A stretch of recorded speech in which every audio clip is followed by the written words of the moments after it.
الحمدللہ وحدہ لا شریک لہ والصلاۃ والسلام علی من لا نبی بعد۔ قرآن کریم آسمانی مقدس کتاب ہے، اس کے آداب کا خیال کرنا ضروری ہے۔ قرآن کریم کے پاس آداب ایسے ہیں کہ جن کا خیال رکھنا فرض ہے اور نہ کرنا بہت بڑا گناہ ہے۔ قرآن کریم کو جنابت کی حالت میں پڑھنا گناہ ہے۔ عورت کے لیے حیض اور نفاس کی حالت میں قرآن کریم کو پڑھنا یہ گناہ کبیرہ ہے، اور بغیر وضو کے قرآن کریم کو ہاتھ لگانا یہ بھی گناہ کبیرہ ہے۔ لیکن بغیر وضو کے قرآن کریم کو ہاتھ لگائے بغیر اگر تلاوت کرنا چاہیں تو کر سکتے ہیں۔ تو یہ قرآن کریم کے بعض آداب ایسے ہیں جن کی رعایت بہت ضروری ہے۔ قرآن کریم کے آداب میں سے ایک ادب یہ بھی ہے کہ قرآن کریم کو لیا جائے، قرآن کریم کو بوسہ دیا جائے۔ یہ حدیث پاک سے بھی ثابت ہے اور دلیل شرعی قیاس سے بھی ثابت ہے۔ جہاں تک تعلق حدیث پاک کا ہے تو حضرت عمر رضی اللہ تعالیٰ عنہ کے بارے میں ہے، کان یاخذ المصحف کل غداۃ ویقبلہ۔ حضرت عمر رضی اللہ تعالیٰ عنہ ہر روز مصحف کو ہاتھ میں لیتے اور پھر مصحف یعنی قرآن کریم کا بوسہ لیتے، اور یہ اپنی زبان سے ارشاد فرماتے، عہد ربی عز وجل و منشور ربی عز وجل، عہد ربی و منشور ربی عز وجل، یہ میرے اللہ کا میرے ساتھ ہونے والا معاہدہ ہے اور یہ میرے اللہ کا دستور اور منشور ہے۔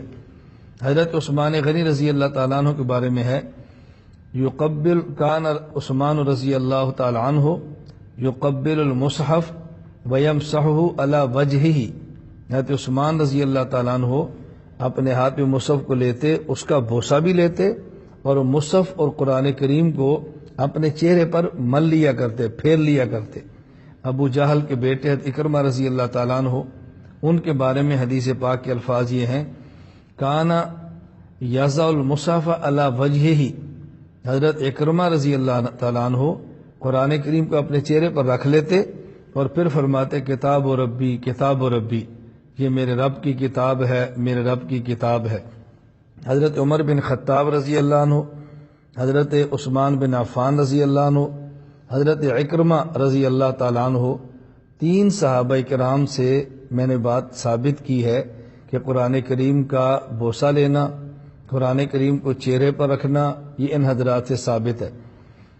حضرت امام ابن عابدین رحمۃ اللہ علیہ نے رد المختار میں اس کو نقل فرمایا ہے، اور کویت سے ایک کتاب چھپی ہے، الموسوعۃ الفقہیہ الکویتیہ، اس کے اندر بھی مذاہب اربع، چاروں مذاہب کے مسائل کو جمع کیا، اور اس میں بھی ان تینوں حضرات کا نام لے کر اس مسئلے کو ثابت کیا گیا ہے۔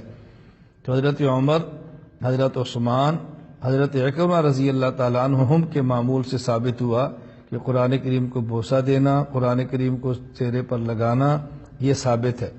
ممکن ہے کسی شخص کے ذہن میں یہ بات آئے کہ آپ نے حدیث کی بات کی ہے تو حدیث تو پیش نہیں کی، رسول اللہ صلی اللہ علیہ وسلم کا قول یا فعل تو پیش نہیں کیا۔ یہ بات ذہن نشین فرما لیں کہ حدیث کسے کہتے ہیں۔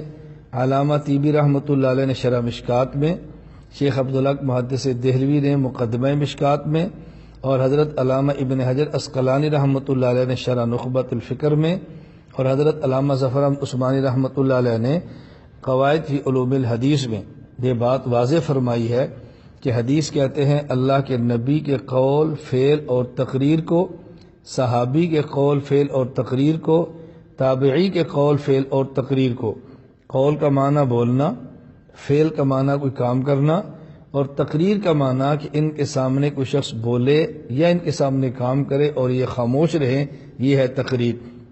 تو حدیث صرف نبی کریم صلی اللہ علیہ وسلم کے مبارک عمل کا نام نہیں ہے، بلکہ صحابی کے مبارک عمل کا نام بھی حدیث ہے۔ تو حدیث سے یہ بات ثابت ہے کہ قرآن کریم کا بوسہ اگر کوئی شخص دینا چاہے تو لے سکتا ہے، قرآن کریم کو بوسہ دے سکتا ہے۔ اور جہاں تک تعلق قیاس کا ہے، یہ پوری دنیا مسلمان اس بات کو بخوبی جانتی ہے کہ قیاس بھی ایک دلیل شرعی ہے۔ ہمارے 4 دلائل ہیں جن سے مسئلہ ثابت کرتے ہیں۔ نمبر 1 قرآن کریم، نمبر 2 سنت، حدیث پاک یا سنت، نمبر 3 اجماع امت، اور نمبر 4 قیاس شرعی۔ قیاس ہم کس بنیاد پہ کرتے ہیں؟ چند ایک روایات ملاحظہ فرمائیں کہ جن سے ان چیزوں کا بوسہ لینا ثابت ہے جن کو انسان محبت کی نگاہ سے، عظمت کی نگاہ سے، احترام کی نگاہ سے دیکھتا ہے۔ خود حضور اکرم صلی اللہ علیہ وسلم نے اپنی لخت جگر حضرت فاطمۃ الزہرا کا بوسہ لیا۔ حضرت فاطمۃ الزہرا نے خود رسول اکرم صلی اللہ علیہ وسلم کا بوسہ لیا۔ نبی کریم صلی اللہ علیہ وسلم کے پاس جب حضرت زہرا آتی، آپ کھڑے ہو جاتے اور آپ اپنی بیٹی کا بوسہ لیتے۔ حضرت امام بیہقی رحمۃ اللہ علیہ نے السنن الکبریٰ میں اس کو نقل فرمایا ہے۔ اسی طرح حضرت عثمان بن مظعون رضی اللہ تعالیٰ عنہ، ان کا انتقال ہوا تو انتقال کے بعد ان کی میت کا نبی کریم صلی اللہ علیہ وسلم نے بوسہ لیا۔ سنن ابی داؤد میں روایت موجود ہے۔ حضرت ابو بکر صدیق رضی اللہ تعالیٰ عنہ نے رسول اکرم صلی اللہ علیہ وسلم کی وفات کے بعد آپ کے جسد اطہر کا بوسہ لیا۔ مسند احمد کے اندر یہ روایت موجود ہے۔ حضرت عمر بن خطاب رضی اللہ تعالیٰ عنہ نے حجر اسود کا بوسہ لیا۔ صحیح بخاری میں یہ روایت موجود ہے۔ اور حضرت عمر بن خطاب رضی اللہ تعالیٰ عنہ نے جب حجر اسود کا بوسہ لیا تو ایک جملہ آپ نے فرمایا، انی اعلم انک حجر لا تضر ولا تنفع، میں جانتا ہوں کہ جو پتھر ہے نہ نفع دے سکتا ہے نہ نقصان دے سکتا ہے۔ ولولا انی رأیت النبی صلی اللہ علیہ وسلم یقبلک ما قبلتک، اگر میں نے رسول اللہ صلی اللہ علیہ وسلم کو تجھے بوسہ دیتے ہوئے نہ دیکھا ہوتا تو میں بھی بوسہ نہ دیتا۔ حضرت عمر رضی اللہ تعالیٰ اس قدر سنت کا اہتمام فرماتے ہیں، اور وہی حضرت عمر رضی اللہ تعالیٰ عنہ جو حجر اسود کو بوسہ دیتے ہیں، وہی قرآن کریم کا بوسہ بھی حضرت عمر رضی اللہ قرآن کریم کو بوسہ بھی دے رہے ہیں۔ حضرت علی رضی اللہ تعالیٰ عنہ نے حضرت عباس رضی اللہ تعالیٰ عنہ کے ہاتھ کو بوسہ دیا۔ امام بخاری کتاب الادب المفرد کے اندر یہ بات موجود ہے۔ حضرت عبداللہ بن عمر رضی اللہ تعالیٰ عنہما سے منقول ہے، صحابہ کرام رضی اللہ تعالیٰ عنہ مجمعین کے ہاتھوں کو بوسہ دینا، یہ روایت سنن ابی داؤد کے اندر موجود ہے۔ حضرت زید بن ثابت رضی اللہ تعالیٰ عنہ نے حضرت ابن عباس رضی اللہ تعالیٰ عنہما کے ہاتھ کو بوسہ دیا۔ بعض روایت میں کہ آپ کے پاؤں کو بھی بوسہ دیا، یہ روایت کنز العمال میں موجود ہے۔ اب دیکھیں رسول اللہ صلی اللہ علیہ وسلم کا حضرت زہرا کا بوسہ، حضرت زہرا کا نبی پاک صلی اللہ علیہ وسلم کو بوسہ دینا، حضرت عمر کا حجر اسود کو بوسہ دینا، صدیق اکبر کا رسول اللہ صلی اللہ علیہ وسلم کی پیشانی پر بوسہ دینا، ان سے ثابت ہوتا ہے کہ جس کی دل میں عظمت ہو یا جس کا احترام ہو اس کا بوسہ دے سکتے ہیں۔ تو قرآن کریم کی عظمت کس مسلمان کے دل میں نہیں؟ تو اگر عظمت احترام کی بنیاد پہ شخصیت کا بوسہ ہو سکتا ہے تو عظمت احترام کی بنیاد پر قرآن کریم کا بوسہ بھی ہو سکتا ہے۔ اور یہ ذہن نشین فرمائیں کہ یہ قیاس صرف ہمارا نہیں ہے، یہ استدلال ہمارا نہیں ہے۔ کوئی بندہ یہ بات کہہ کر مسترد کر دے کہ یہ کسی نے لکھا نہیں ہے، کسی محدث فقیہ کا قول نہیں ہے، شاید مولانا الیاس گھمن نے اپنی طرف سے بات کہہ دی ہے، ایسی بات ہرگز نہیں ہے۔ حضرت علامہ ابن ابی سیف یمانی رحمہ اللہ تعالی سے ابن حجر اسقلانی رحمہ اللہ نے فتح الباری میں نقل کیا ہے، جواز تقبیر المصحف و اجزاء المحدیث و قبور الصالحین، وہ کہتے ہیں کہ مصحف کا بوسہ بھی جائز ہے، حدیث پاک کا جزو اس کا بوسہ بھی جائز ہے، حتیٰ کہ نیک آدمی کی قبر کا بوسہ دینا بھی جائز ہے، اور استدلال یہی قیاس کی بنیاد پہ کیا ہے۔ حافظ ابن حجر اسقلانی رحمۃ اللہ علیہ نے فتح الباری میں ایک بات نقل فرمائی، استنبط بعضهم من مشروعیت تقبیر الارکان، یہ جو رکن یمانی کا بوسہ لیا جاتا ہے، اس سے بعض حضرات نے قیاس کرتے ہوئے یہ بات ثابت کی ہے۔ وہ بات کون سی ہے؟ جواز تقبیل کل من یستحق التعظیم من آدمی وغیرہ، کہ رکن یمانی کے بوسے سے بعض حضرات نے بطور استدلال یہ ثابت کیا ہے کہ ہر وہ چیز جو عظمت کی مستحق ہو، انسان یا انسان کے علاوہ، اس کا بوسہ دینا مستحب ہے۔ تو قرآن کریم کی عظمت کا کون شخص ہے جو قائل نہیں؟ اس لیے قرآن کریم کا بوسہ دینا بھی جائز ہے۔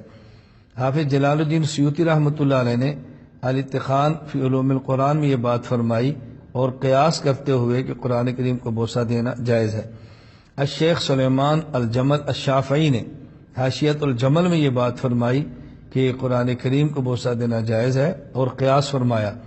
اور سلیمان البجیری رحمۃ اللہ علیہ نے ایک بہت عجیب استدلال فرمایا تحفۃ الحبیب میں، فرماتے ہیں واستدل السبکی علی جواز علی تقبیل المصحف بالقیاس، امام سبکی رحمۃ اللہ علیہ نے قرآن کریم کے مصحف قرآن کریم کو اور مصحف کو بوسہ دینے کا جواز ثابت کیا ہے قیاس کرتے ہوئے، کس بات پر؟